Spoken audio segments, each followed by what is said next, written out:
Some writers from the 1800s believed the people they called Negroes had the potential to be civilized in a free society, or at least what they deemed civilized. But there were others who strongly believed that they were unfit for this life. And in this commentary, we're going to preview the position from the latter as we continue to evaluate some of the historical arguments about the purpose and fate of the Negro from their perspective. And so for us to do so, we're going to read from the book right here. It's called The Black Image in the White Mind by Dr. George M. Frederickson.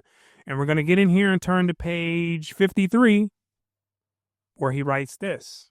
A concept of the duality or instability of Negro character was in fact one of the most important contributions made by Southern pro-slavery propagandists to the racist imagery that outlasted slavery. When discussing duality, we're talking about two opposing sides. So the author suggests that there were two contrasting concepts regarding the Negro's character that pro-slavery writers used in their propaganda. Now let's see what this is talking about. This duality was the one set forth by Thomas R. Dew between the savage Negro of Africa and the civilized black slave. Here we go, coming out the gates getting spicy, right? We have two characters presented by Dew, the savage Negro from Africa and the civilized black slave. Here we go. Dew maintained that no large-scale insurrections were likely, where the blacks are as much civilized as they are in the United States. So the civilized character Dew refers to regarding the blacks deals with them being docile and submissive to their condition and having little desire to rebel, right? Let's get some more. Savages and Coromantan slaves can commit such deeds because their whole life and education have prepared them. The Coromantan slaves refers to those that came from the area known today as Ghana, who were known to rebel and resist, and for this reason, Dew labels them as savages, and apparently their whole life and education prepared them to do this. Let's keep going. But the Negro of the United States has imbibed the principles, sentiments, and the feelings of the whites. In one word, he is civilized.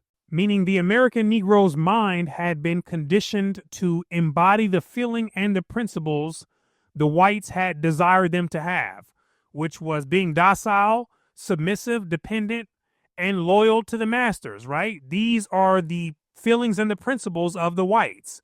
And this is what supposedly made the Negroes in America civilized, according to Dew, right? It's nonsense, but here we go. But Dew's analysis implicitly conceded too much to environment. Indeed, it made the Negro character seem almost infinitely plastic. What, it might be asked, was to prevent blacks from soon becoming civilized up to the level of the whites and claiming equality with them. Later, writers often qualified the notion that slavery civilized the Negro by asserting that innate racial traits limited his potential development to a more or less tenuous state of semi-civilization, a conception which provided an unequivocal justification of permanent servitude. Meaning they believed something naturally existed within those they called Negroes that prevented them from becoming anything other than semi-civilized when left to themselves. And slavery was credited for raising them out of this state, right? And this idea provided unequivocal or clear justification as to why they should be kept as permanent slaves. According to this theory, the Negro was by nature a savage brute. Under slavery, however, he was domesticated or, to a limited degree, civilized.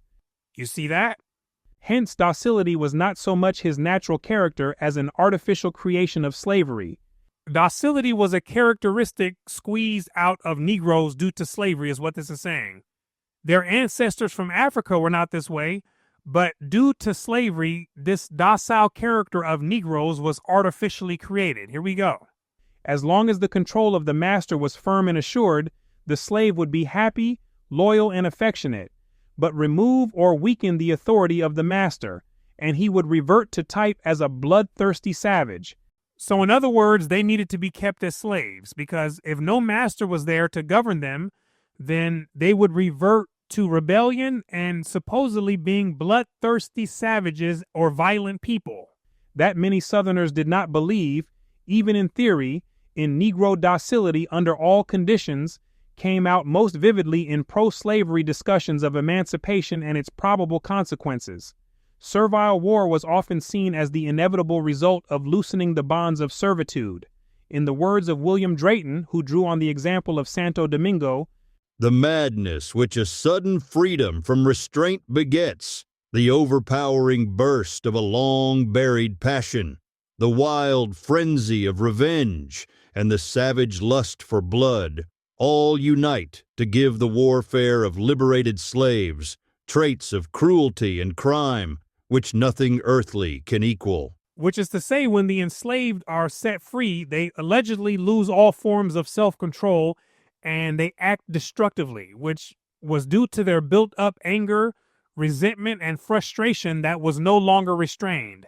And he suggests that their response in this situation would be one of violence and war, right? Now let's keep reading. Drayton's suggestion that emancipation would bring a reversion to basic savage type was set forth more explicitly by a writer in DeBow's Review, who described as follows the consequences of liberating a large black population. "The brutish propensities of the Negro now unchecked, there remains no road for their full exercise.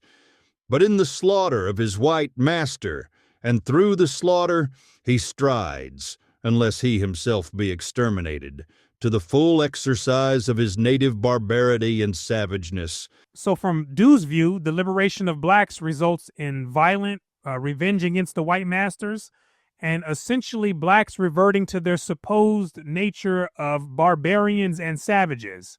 And this argument, along with others, may have been a genuine concern for some, but it was primarily used as a means to justify the continuation of slavery. Let's keep going.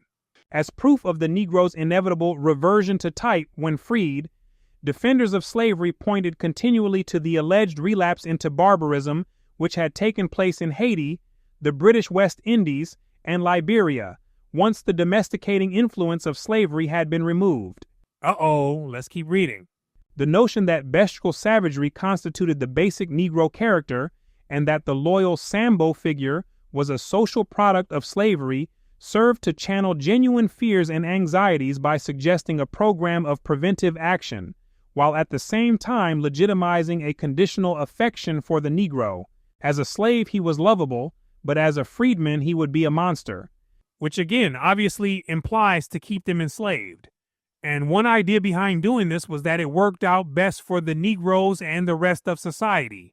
The blacks were apparently happier and somewhat civilized when in a condition of servitude, but when let free, they turned into monsters and savages, according to him. Right? Here we go.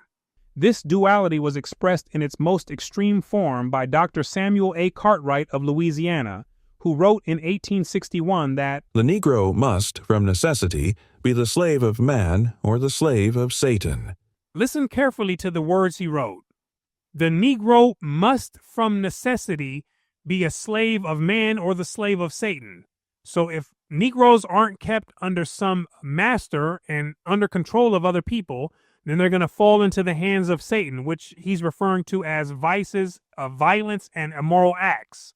And so he's saying that they must be enslaved to someone to prevent this from happening, right? Let's keep reading now. There were, however, ambiguities in the concept of Negro domestication or semi-civilization under slavery. One involved the question of whether or not, in the far distant future, the slave's savage instincts might entirely disappear as the result of some quasi-Lamarckian process of evolution, a development which would presumably fit the Negro for a change of status.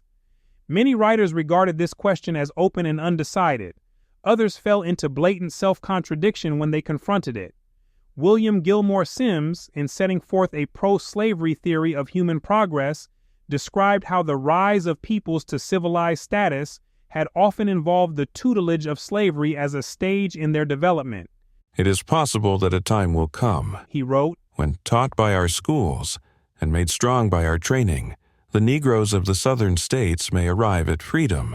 Later in the same paragraph, however, he rudely shut the door that he had tentatively opened.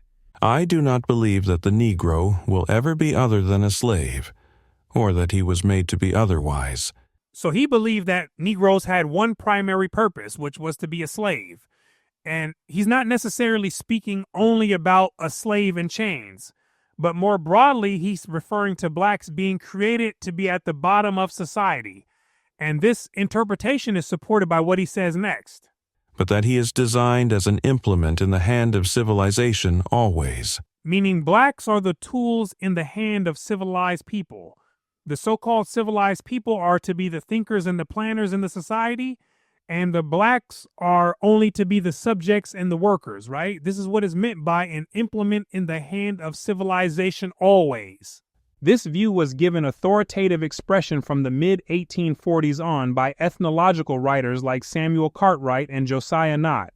From a narrowly pro-slavery perspective, however, the whole question was in effect academic, because even those apologists who accepted the possibility that blacks might someday be ready for freedom maintained that additional centuries of servitude would be required to transform the essential Negro character.